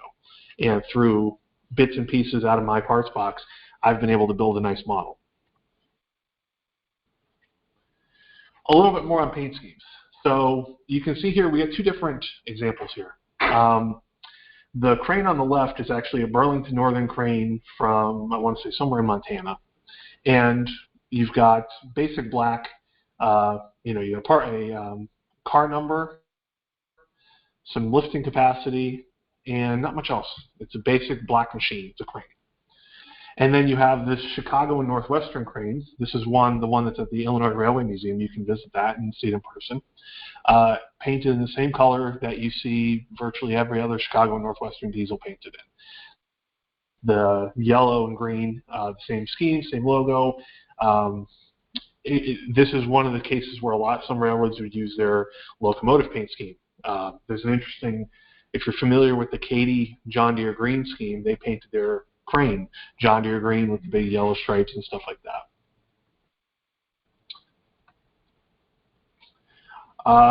Approaching your rec train, modeling a rec train from the standpoint of your car certificate.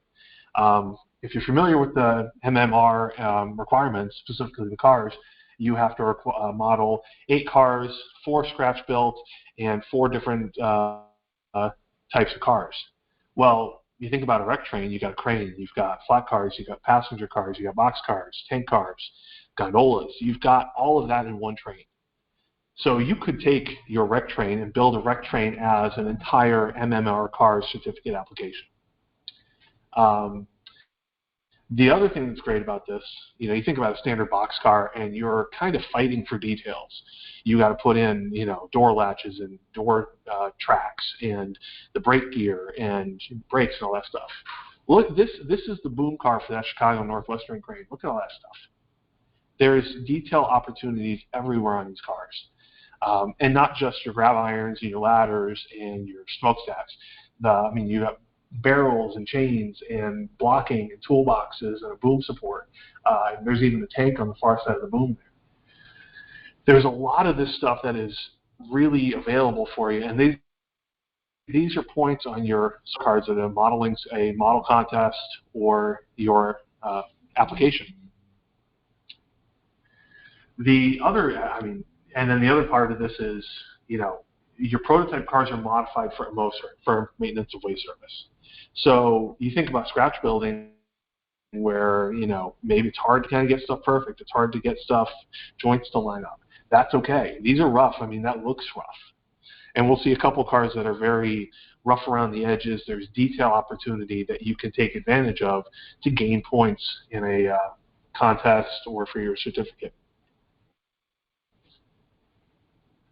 Operational variety. I mean, think about your standard operations on any layout.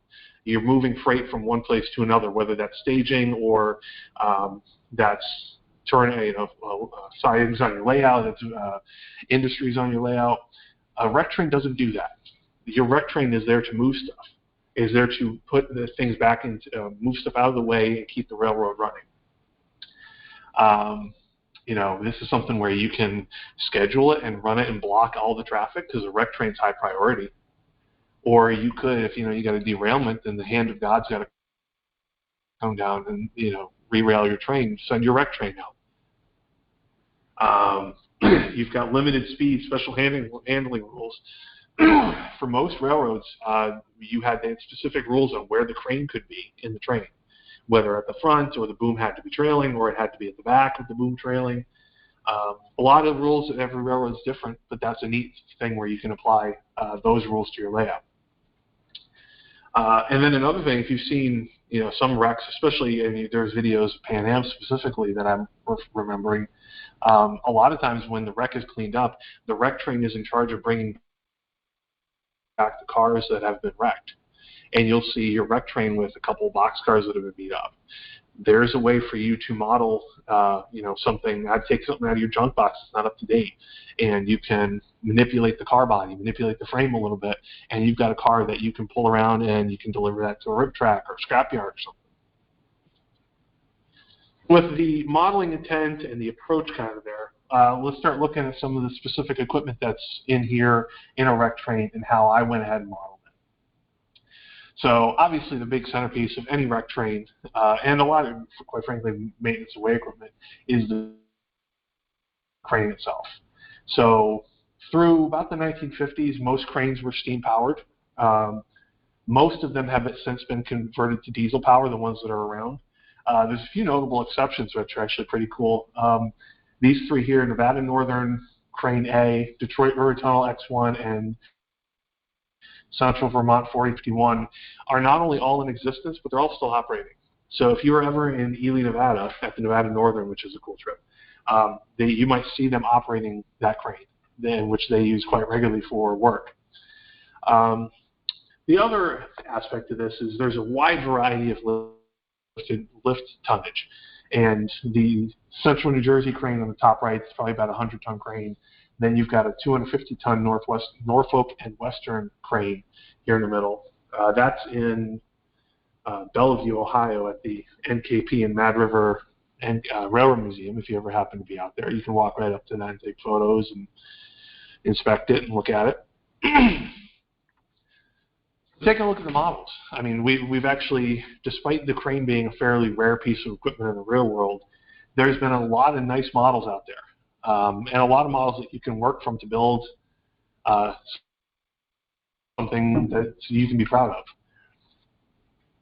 I think we're all familiar with the Athearn crane that they've built and they've sold for a long time in multiple variations, from the old cast metal crane in the 50s and 60s to the ready-to-run version now with the separate grab irons. That's what that is. Mixed feelings on the Tichy crane, which makes an excellent model if you're patient enough to build it. From what I've heard, because I've actually done one, from what I've heard, this is the kind of thing you get to string in the boom and put it together, and you can find these half-built at train shows for next to nothing. If you're feeling daring and you want to try something, you're feeling crazy, the Tyco crane actually still out there. You can find those cheap. And interestingly enough, that's a very good representation of an Orton 250-ton crane, which is not very common, but it is a prototype. And then you have something, if you want something smaller, you've got the Walthers 25-ton crane there. And these are just examples. There's other cranes out there. I believe Roco did one, and AHM did one. What I actually did for my layout was I had the Bachmann 250-ton crane. I was given that crane, I don't know, 15 years ago. And that's been it's been through a number of iterations.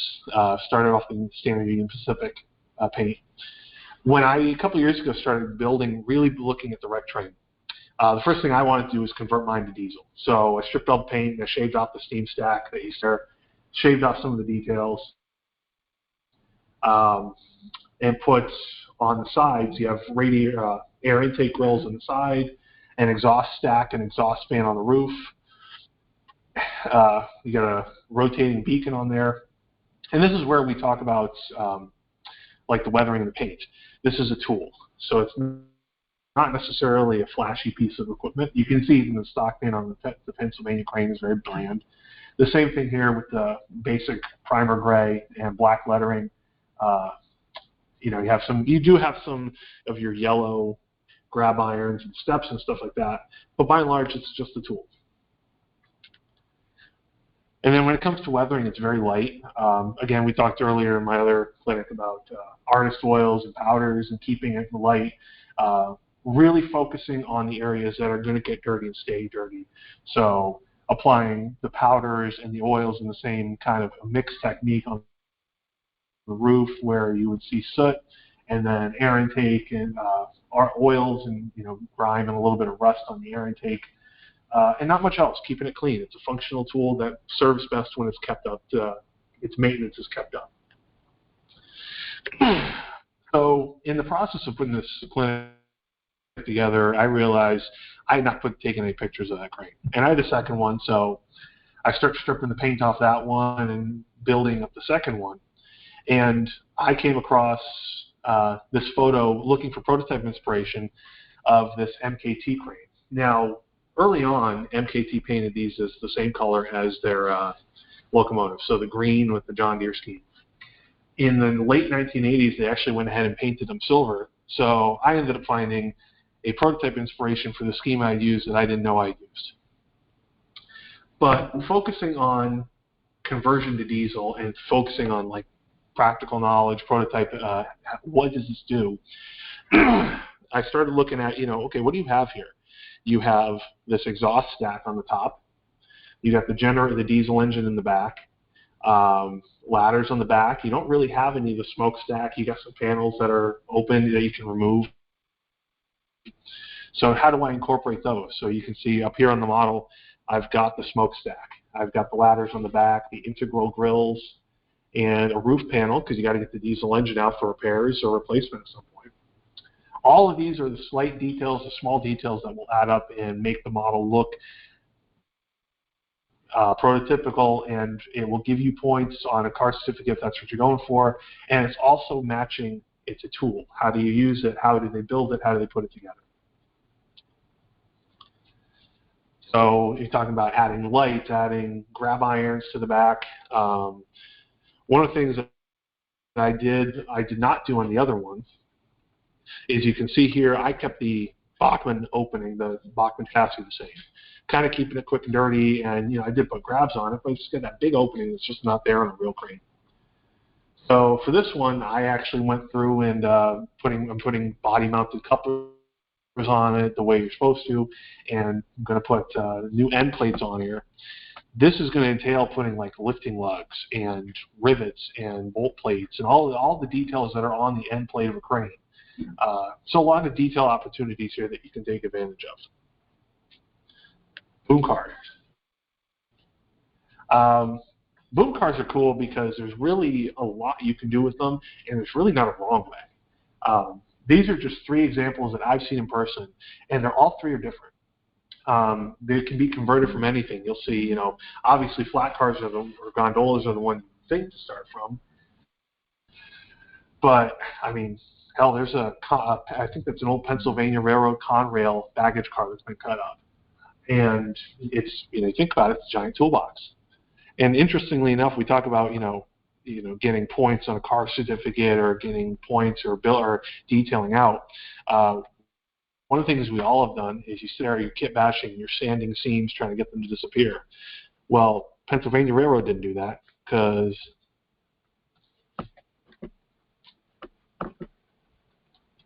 there we go. Got a nice big seam right there where they cut the baggage car and put it back together. Right there. Where'd it go? What happened?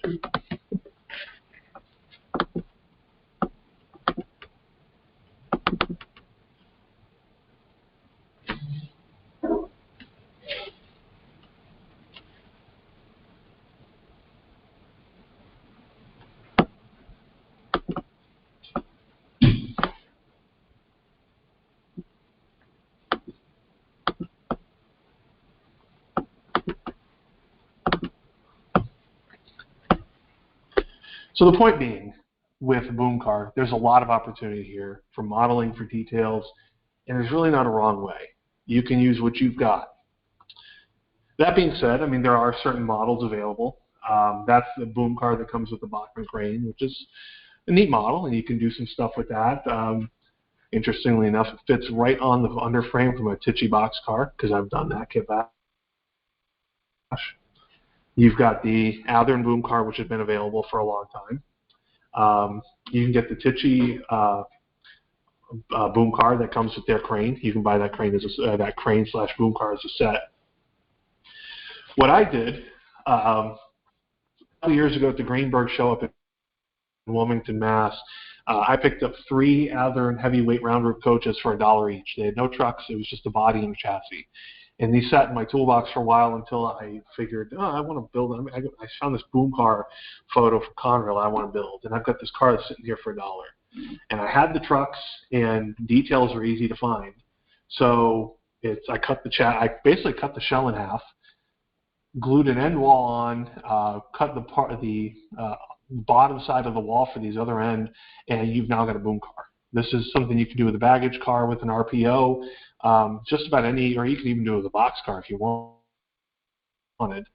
And the point being, everything you see here was out of my scrap box. The car, the details, you can see on the underframe here, I've actually gone ahead and added empty blocks or boxes that I'll eventually put the blocking in. So I got some strip wood that I'll cut up and make blocking. You see the drums, you see wire grabs, and again, the simple paint scheme, relatively light weathering. It's a functional tool, and with, to be used for practical purposes. Well, I mean, I took the baggage car route or the passenger car route. What about a flat car? And, simple Athearn 50-foot flat car that we've all got. And you think about what's on this car, what's going to be here. So you're going to see, wheels, you're going to see some ties. Going through my box of things, thinking about what else should be on here? Well, there should be a tank. Well, maybe somebody, instead of, welding a tank to the car, would just take a tank trailer and stick it on there. I've seen this done with box tractor trailers, so why not? That's the little Roco Army tank trailer you can buy. Put that on the car. And then, maybe they use that. I had a box car door kicking around while I was building this, and maybe they use that as a ramp or something, or they use that as a platform or a sled. So, again, keep an eye out for detail. What do you have in your scrap box? This is all stuff that, again, I had sitting around. Didn't have to go buy this stuff. Full cars. Again, taking a lot of different shapes here. So you can see, obviously there's these 2 CSX cars that I saw in person a few years ago. One is an old 60-foot container car with some containers permanently mounted. We've got an old CBD box car, or SBD box car with, I'm still not quite sure what it's from. Can't really see the logo, but, if you ever want a rust bucket, there's one of the things you can heavily rust and get away with it. And then one of the Pan Am cars, which is kind of neat. That's an old coach that's been converted to a baggage car, because you can see by this point the panels have all rusted differently. A lot of opportunity here for creative modeling that doesn't have to be perfect. This was a neat kit bash. If you're familiar with the MDC Roundhouse Harriman cars, this started off as one of their baggage cars, but given that I had used the heavyweight trucks from Athearn on my boom car, I figured I kind of want this thing to look a little more beefy, and these 4-wheel trucks from MDC don't look right to me. So I actually went through and took the flat one-piece underframe that this comes with and put, you can see here on the bottom photo, I went and put fish belly underframe on it, toolboxes, water tanks, and then finished it off with these yellow steps that were made from soldered brass wire. And the whole thing was made to fit with the Athearn 6-wheel trucks that are so common to their passenger cars. Again, nothing fancy, nothing too crazy. This is all done with styrene and brass wire, adding the wire grabs to the end and the sides, and a simple paint scheme. this car and weighting it and getting it to run properly. But there's nothing to this car that's extremely complicated. This is all done from a simple plastic model with styrene sheet and some brass wire and some primer paint. We think back to, if you saw 2 slides ago, the box car with the doors, and you can see these out quite a bit in a lot of places. Oftentimes they take the sliding box car doors off, and they put roll-up doors on them with some, sheet metal siding. So I had an Athearn 50-foot box car sitting in my junk box with no trucks, and it was just a shell and an underframe. So I got rid of the doors and, put new slides on it and built these walls in here and put new, I forget where I got the trucks, but again, this is just a simple kit bash from a dollar car in the junk box. Nothing too crazy in terms of body parts. One of the things I did do, just because the car, when they were broken on the car, is add the stirrups from A-Line. But I didn't go ahead and swap out the grabs because there's nothing wrong with those. I don't really go through and remove the brake wheels unless necessary, or move the brake wheels unless necessary. I do go through and add, like on this car, I took the roof lock off. But you're not going to go ahead and remove the supports. There's a little bit of history there. You can weather around that. Use that as a cue to add some history to the car. And then this was actually an encounter that was kind of neat. If anyone's been to Southern California at what used to be the Orange Empire Railway Museum, they have a number of these ex-Army box cars rolling around that they use for parts storage and tool storage and stuff like that. And I thought that'd be kind of neat to have that in maintenance of way service. And I had a couple of the old Athearn 40-foot blue box cars laying around. So I stripped that and painted it with camo green and weathered it as, kind of using that box car as a guide and some other Army cars that I had found. And it's just a simple box car used for tool service. Again, thinking about the heritage of your cars, where do they come from? And what must be done by the railroad to make them a usable tool. There's nothing necessarily pretty about this, but it's functional. It's a functional tool car, a functional box car. So there's a lot of other sport cars you can do, and these kind of vary. I mean, one of the things you want to take into consider when you're building a rec train, whether it's a prototypical one or a freelance, is what capability do you need? You're not going to see, Pan Am is a relatively concentrated system, so you've got a rec train that can cover any part of that. But if you think back to, the 60s, 70s, even before then, you're going to have a rec train stationed at each yard or major yards, and they're going to contain different cars. So, maybe not every train will have a diner or bunk cars because you're not going to go that far out of the system. You think about a tank car, you've got all these things require fuel or they require water. You've got people working there that need water.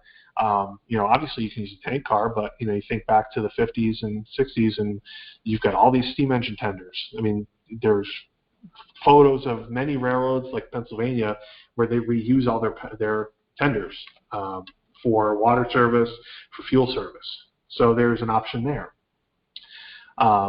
You got gondolas, which, like all the time they carry everything. So you got, this is actually that's actually my first blue box car ever. That gondola right there. And that's been through about 3 or 4 different paint schemes. And right now I've got it set up to haul, scrap wheels. And those wheels are actually, when you take the plastic wheels out of freight cars and you replace them with metal wheels, all the Athearn old plastic wheels, the wheels came off the axle. So I just pulled the plastic wheels off the axles and made a load. So, not the stuff out of the scrap box I was going to throw away. You get flat cars for wheels, track panels, speeders, vehicles, all sorts of stuff. And then another thing is, at the end, you've got to clean up the wreck and you got to rebuild the track. Well, you kind of need ballast hoppers. Again, something you don't think about keeping. The old Athearn 4-bay coal hopper, which is a semi-rare B&O prototype, and not everybody had them past the 40s and 50s. They're very rare. But if you go back and look, the Hart ballast car is a very close match to that car, and a lot of railroads use the Hart ballast car until near the 90s. So that's an easy kit bash by cutting off the bays and building in some ballast doors to the bottom.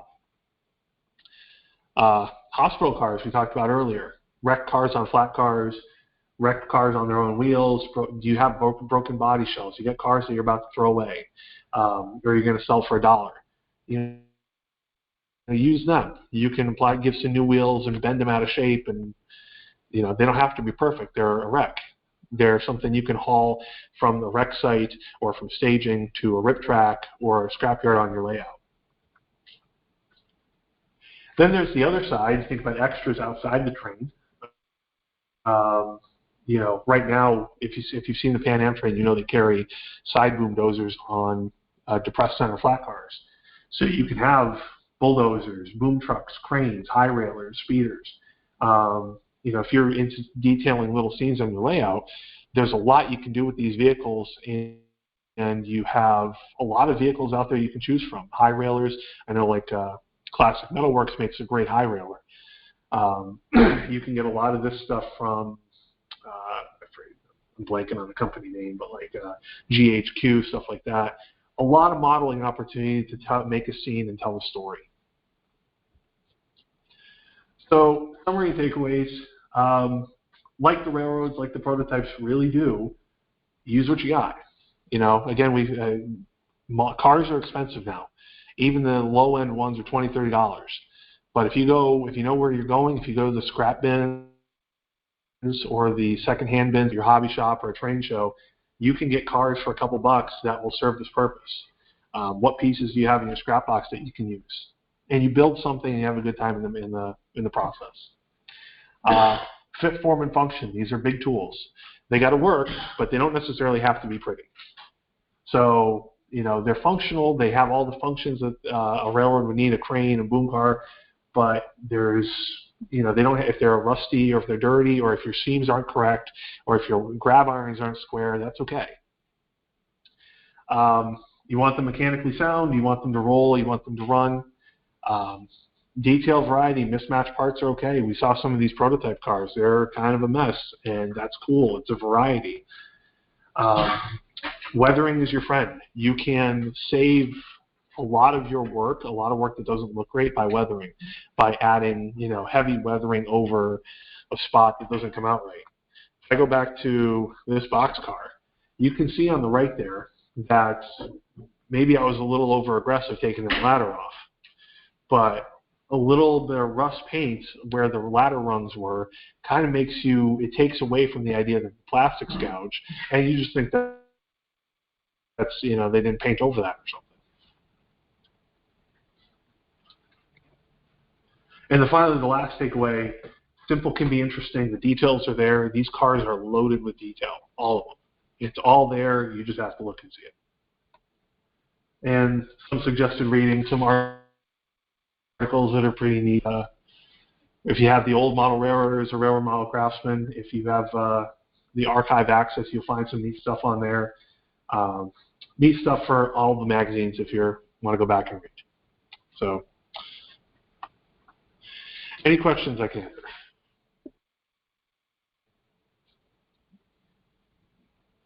Cool. Well, thank you. Oh, yes. Is there a